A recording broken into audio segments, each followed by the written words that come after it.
Okay, selamat kembali ke Kaki Bola Podcast episod pertama bersama saya co-host Farehan dan guest kita pada hari ini iaitu Coach Akbar Nawas dan juga pemain legenda Singapura Yazid Yasin. Okay, so tadi kita dah bincangkan Farehan pasal SPL. Ya, betul. Okay, especially bila we have new rules, especially we have new format, SPL 1, SPL 2.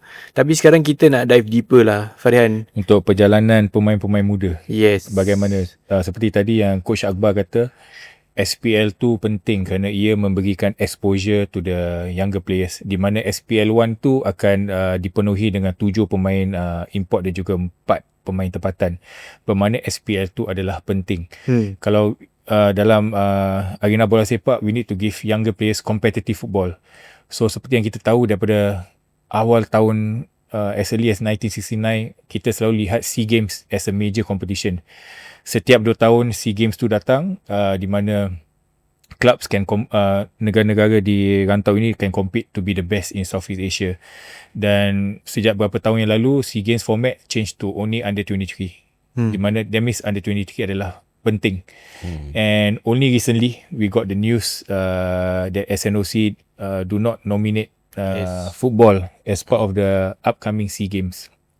So how would that affect the team, especially the younger ones that want to compete in this region? Maybe we can start, Akbar? Well, I think definitely affect the younger ones kat SEA Games pasal mostly it's under 23. It's always a good platform for the players to play in the SEA Games because that gives them the motivation, that gives them the experience to play in that kind of environment. Tapi I'm sure if SNOC has its reasons for leaving out Singapore team, but then again I see it if maybe FAS can appeal and maybe do something about it, you might see them in the SEA Games. Untuk Yazid pula bagaimana? Pada saya sama. Pada all the SEA Games, every age group competition is very important because like I said, it is again the platform untuk player-player muda ni to showcase what they can do. Right? Maybe they don't have the opportunity at the club level, but these are the tournaments that they can shine. And then for coaches to take notice, you realize, this player can play this position. Consistently have a good tournament, and then when they come back, then they can fight for SPL position.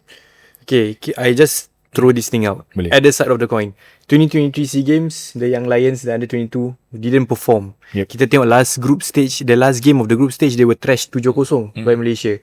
And ni back the support of SNOC of not fielding them because we are sending the football team, tapi at the same time they didn't qualify for the next stages, but they just stay dekat group stage and they were trashed by our arch rivals Malaysia. Macam this begs their point. Tapi apa pendapat you all mengenai perkara tu? Tadi Yazid kata we need to have them to have game time. But bila ada game time, they didn't perform. So macam mana tu? No, I think that was then probably it's a one-off game. And you never know if this new team that you're sending could be different. So I think to make that pass as macam president untuk the current SEA Games team, I think you need to balance it lah. Because maybe the new SEA Games team might perform, we don't know. We won't know until dorang main the SEA Games actually. So I think for me, need to have that kind of exposure for these youngsters. Really? For me, that was a bad game. A very bad game. I think the preparation leading up to the SEA Game very important. And then like you said, if you want to judge them, what have they done from that SEA Game until now? Is there any improvement that they make? Is there better preparation and whatnot? Then, okay, we can decide whether to send in the team or not. But personally, for me, like I said, any opportunity for the younger players to play, regional, Southeast Asia, whatever competition, they should go and play. I think it's a process like what Yazid and Coach Akbar said. I think win or lose, they are at the age that is developmental football still. Macam kalau kita lihat, okay, we still need to send teams for the under 16. Yes, we are not getting positive results, but these are the important experience that you don't get playing in the league. Macam kalau kita nak cakap, yes, Singapore we didn't do we didn't do so well in the last SEA Games. We got thrashed by our Malaysia rival. Tapi kalau you tengok in the region, Malaysia football, Indonesia football, Thai football is also improving. For me personally, by not fielding our team because we scared that we cannot match up with them, we are not going to help to improve the team. Because if you're not playing against them, we don't know where is our standards. So these are our check-in points. Kenapa we go to this competition? Dan kita tengok, okay, kalau kita tak boleh match with them, we need to go back to the drawing board and see what we can do to help to improve. And I'm sure these young players, they are looking forward to play in this regional. No pressures, it's just them with their friends. Macam contoh kalau if you speak to Khairul Amri, people like Amri, Fazrul Nawas, they have been playing together since they were 18, 19, go up the ranks together and all the way to the national team, and you know, somebody also retired together at the same time. So this is where I feel that it's important for the stakeholders to continue to believe in Singapore football. And this is one of the sports game that you have 20 people of different races coming together to get something for the nation. So I really hope that appeal is done and we can see football in the upcoming SEA Games. But we have also received news yang diorang akan travel to Malaysia and also lawan Malaysia and also Philippines, right? For the appeal nomination match. So do you think these two matches cukup tak for the players to showcase their abilities and to convince SNOC lah to macam give them the opportunity to join? I think SNOC have their own criteria assessment that only they will know. But any matches, even if they are going to go on a training camp, any matches that will bring these boys together, play some good competitive football, get some results. This is where they can learn where they are lacking and how they can improve themselves. Yes, these two games may be a bit short, but you never know. Kalau kita lihat when the national team won the 2012 AFF, their games before that, their friendly games before that, if I remember, they didn't do quite well. They lost a few games. But comes to the AFF actual competition, they show up. Sometimes when you enter these SEA Games with this underdog me attack coming to your team, the people don't take Singapore seriously. They're not strong. You're playing in the tournament without any pressure, because pressure will definitely be on powerhouse like Malaysia, Thailand. So this may work for us, right? So coach, what are your thoughts? Yeah, I think the underdog tag is always something that some teams will always look forward to, because there's no pressure, got nothing to lose, kan? So kalau orang pergi for those games, they might surprise. So these are the kind of things that we won't know until they're there. So playing against Malaysia or Philippines is still better than not playing at all. To garner SNOC punya appeal for it to go through. And I think we have a new coach, Firdaus Kasim is heading this team. So I'm sure fans out there, we want to see, what are the changes that Coach Firdaus can bring. And I'm sure these players, they are also want to take this opportunity to impress the coach. And also eventually start playing regularly for the national team. Betul. And saya rasa macam correct. We have new coach, and I think we have to give him the opportunity, chance for him untuk show apa yang dia boleh buat lah. Because dia baru je dilantik, and also bila dia dilantik, we receive this kind of news. So I think as a fan, I would like to see how far he can go untuk the SEA Games, and especially the SPL coming. So especially when you mention pasal the players kan, we are dealing with young players tau. Dorang punya mentality is different. Dorang punya pressure is different. And sometimes even us, macam you all, national team players, you dah rasa pressure. Apalagi kalau the younger ones kan, dorang lagi pressure, they can succumb to pressure easily. For you guys, how do you guys, pendapat you guys untuk train the mentality of the players, especially for Yazid? You have two young sons who have the potential to play in SEA Games, and you still ada son playing football sekarang, and he's still quite young lah, relatively young.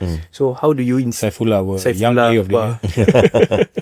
So how do you macam train that mentality of the players lah, especially the young ones? Yazid? I think training the mentality of the player, for me, first it must come from them. Yeah. The most important thing, they must be disciplined. They must take training seriously, because if you are prepared on the weekend, you have a game, you do not have any worry. It's when you slack, you don't train well, and then suddenly you just, oh, besok dah game. Yesterday I didn't train that well. Today I need to do something extra. Last minute. That's when the pressure comes. But having said that, pressure, you must take it positively. Yeah. If you cannot take the pressure positively, it's very difficult untuk them to achieve something. Because every time you step on the pitch, except for social football, you can have fun, laugh here, laugh there. You miss a kick, doesn't matter. If you play a proper competitive team, there's always pressure. You need to embrace that pressure rather than thinking that need pressure. Because you see players so good in training, then comes competitive match so stiff. Pressure because ada crowd. Suddenly ada crowd. Suddenly tak boleh tendang. Kasut padang. Kasut baru. Kasut baru. Cari alasan apa lah. So they must be prepared first. Once they're prepared, then the game comes naturally. It's when they don't have a good week of training, the preparation kurang baik. Mental lah. Then the pressure is on them. Better do something. Didn't train so well. Coach also know and things like that. I think macam take a quote from Nazri. Nazri, if I'm not wrong, was a SEA Games quote. He said, "Pressure is a pleasure." Yeah. I forgot when he said it, but it's true enough. Apa ni, kalau if you take the players take pressure as a pleasure, then you start to enjoy the game. But being prepared and for I think young players nowadays, maybe they tend to think about if they make a mistake or don't tak perform ke. They tend to think what the fans think, what the coach would think. So get all the comments from the social media. Yes. Yeah. So this might Too much, affect them. Too much, Which I think they need to know how to divert this attention lah. I think these comments on social media does not only affect our players. You see this happening international. Yeah. You see main players like It's the norm now. Yeah, it's the norm now. So how do you approach it? Yes, betul lah. Satu pasal, if you guys saw the news, the recent Ryan City Cup, where the coach Ashraf Arifin he asked the players to wear all same boots, all black boots, black boots. So it's quite interesting to see that kind of approach. And do you think macam that kind of style boleh macam tukar mindset of players? You never know, because sometimes some coaches try something new, and if it works, it works. But this is the life of a football coach lah. When you do something, if it works, you're glorified kan. Kalau if it doesn't work, you're the worst coach in the world. Apa punya idea ni? Ni stupid punya idea. Kalau you work, you win. Idea bagus. Because I think it's all about, I think different coaches, different management, they want to set unity in the team. So if you all can do something that unite the team, yes, the punya process is good. Whether results coming your way, don't come your way, like what you say, if aku suruh dorang, okay guys, today we sleep early at 8 a.m. 8 p.m. Okay, I want you to have 10 hours of rest. Kalau besok kena belasah 7-0, you all say, because players overslept. Slept too much. Nanti they get lethargic. Tapi kalau you menang, you akan cakap, players had a good rest, right? So, correct. So that's always the case lah. Can work yes or no lah. Kan? Tapi memang like what we say, talking about the national, I really hope we have the opportunity, because I think SEA Games memang a good platform. Yes, I mean the football critics are all ready. If we win, people forget. Okay, but if we lose, all the keyboard warriors are all coming out there to say, okay, we don't have this lah, we don't have that, we don't have this lah. But that's football. But that's football, because that's what the fans does, or that's how the industry is. But now we got to learn to accept it and say this is the norm, and how do we move past it, or how do we go around it, or how do we accept it and move on. Kalau kita go against this, it's impossible lah. It's impossible. But what because you need the fans. Yeah, of course. Yeah. But with this news pasal under 22 tak dapat main for SEA Games for now lah, what does it say about the future of Singapore football? Because these are the future players, but when you hear these future players tak dapat main untuk SEA Games, macam how does it feel like? No, I think it's only a warning. I don't know. I might be wrong, because I'm not in the SNOC. Tapi maybe it could be a wake up call to make sure that we play this game, Malaysia, Philippines. Maybe garner some Make sure you get the results and processes then, right. Yeah, Yeah. processes right. And then appeal and then we go on. I think if they get something done, Yeah. they can get to the SEA Games. Because eventually, when SEA Games is under 23 competition, and in the player's career, at the most 1 atau 2 SEA Games opportunity je that they can play. Betul. If you don't get a chance to play in these SEA Games, so that means there are some players who are in their miss out, 22, follow. they will miss out. Yeah. And this is the platform for them to showcase, because all eyes, no foreigners, every Singaporeans will be watching the SEA Games, and this is an opportunity for them to be a household name. Right? It's important for them. Yeah, it's important for them, because if they play SPL2, I mean, no doubt we can make the league competitive, but how many of our locals will actually go down and to see these players playing the SPL2? We have our struggle in SPL1. Hopefully with whatever that sailors have been success last year with the ACL2 finals, good signings, we will have more fans coming to watch the league lah. InsyaAllah. Dan aku rasa Yeah. it's not only that, but it's about the players punya unity, their players punya bond.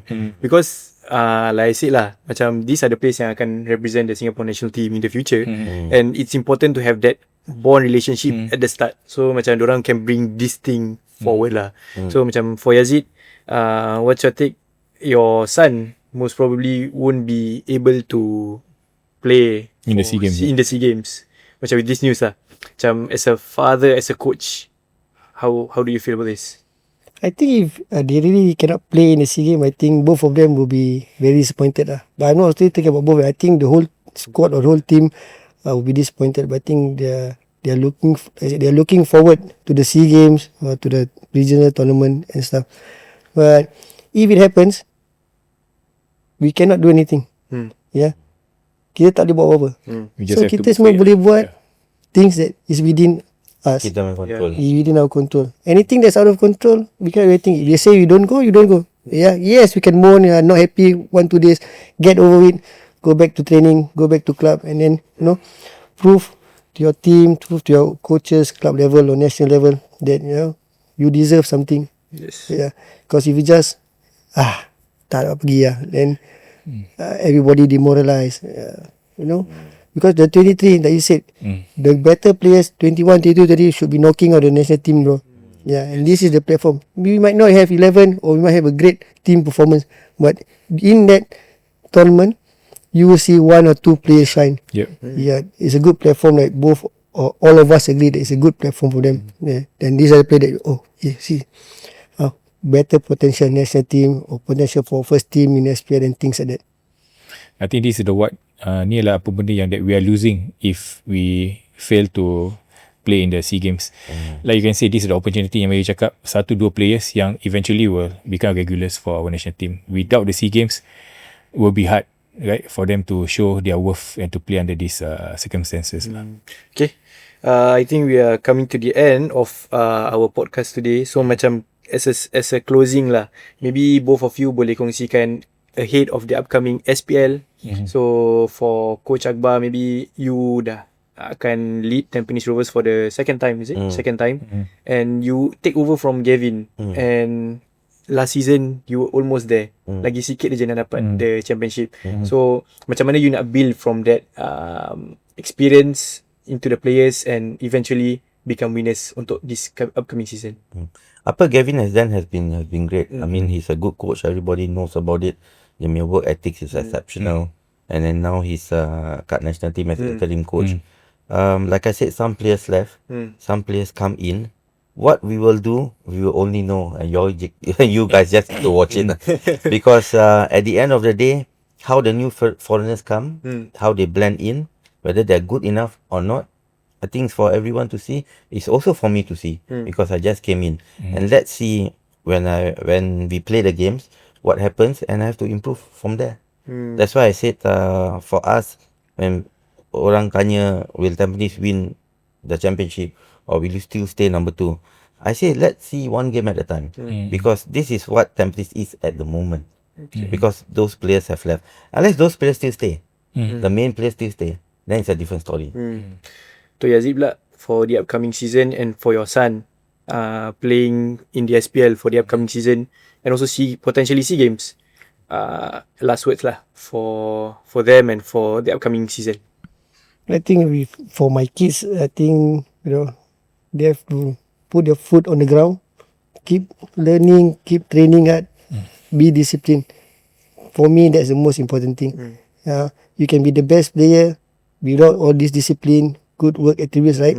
After 1-2 years, you'll fall out if you don't have all this.